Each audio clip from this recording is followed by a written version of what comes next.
welcome to my kitchen, the final frontier. Today we are making mushroom and pepper Ratamba stew. So we've already got the spinach linguine. I actually used fettuccine. We've already got that cooked. And then you gotta use another hand to hold the mushroom. And then we are chopping up some mushrooms. I've got sliced white mushrooms already. Make it go a little faster that they're already sliced. And then sliced mini bella mushrooms and whole shiitake mushrooms that I'll have to chop up myself.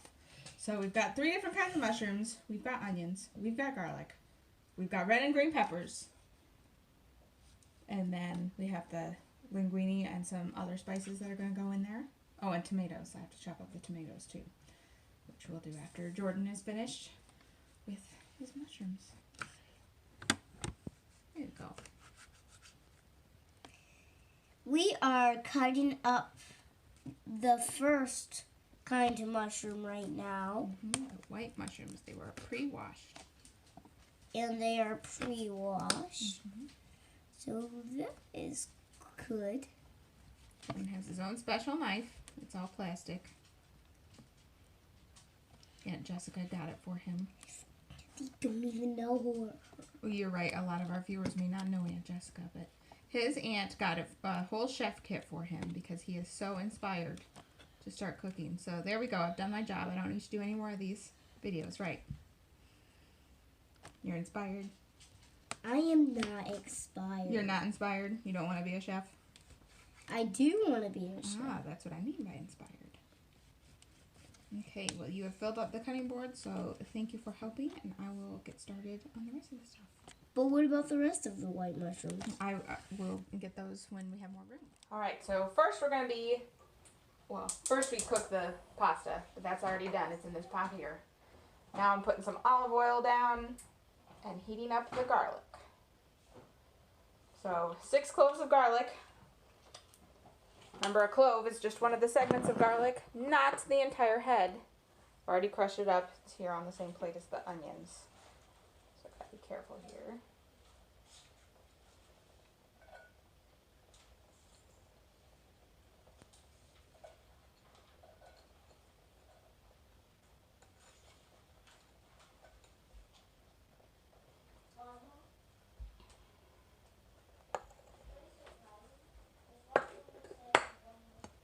And it says just as soon as it begins to sizzle, we're going to add the peppers. Already got the peppers all chopped. Alright, the garlic has just started sizzling, and I have to put the peppers in and wait 5 minutes before the next step.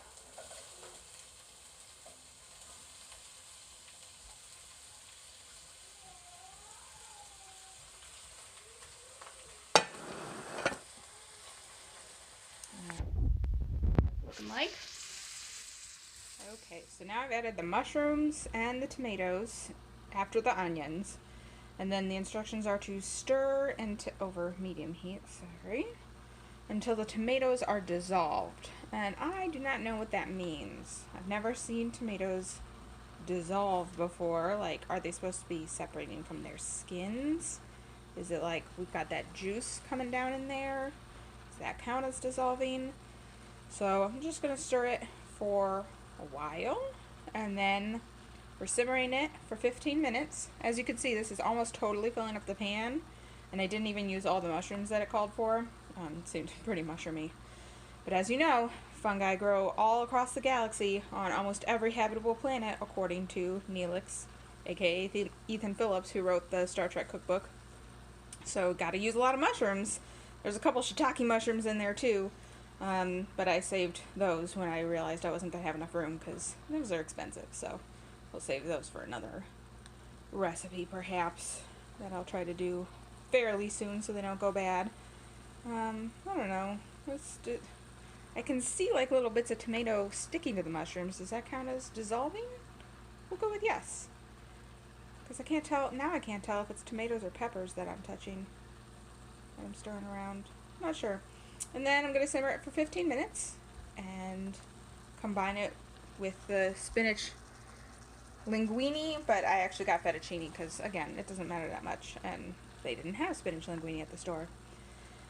And I'll let you know what the family thinks. Oh, and then I put Romano cheese on it, but obviously we're using dairy-free cheese here, and we might just skip that part because that does not sound very good. So, I'm gonna put the spices that are in there. I think it's oregano and parsley, and then simmer for 15 minutes. So thanks for watching, guys. Live long and prosper. Okay, we have simmered for 15 minutes. I forgot that one of the steps is like stirring it through with the pasta, so I will show you guys the pasta underneath here. We're stirring it all through, and then you can grate your cheese over it. Based on what I'm smelling, I think 2 tablespoons of oregano is too much, which is what it called for, but we'll see. Maybe it'll taste good. It smells quite strong, but otherwise it looks good. Lots of vegetables. Very good. Don't tell my son that it's mostly vegetables. It's a secret. So I'll let you know the verdict pretty soon. Thanks for watching.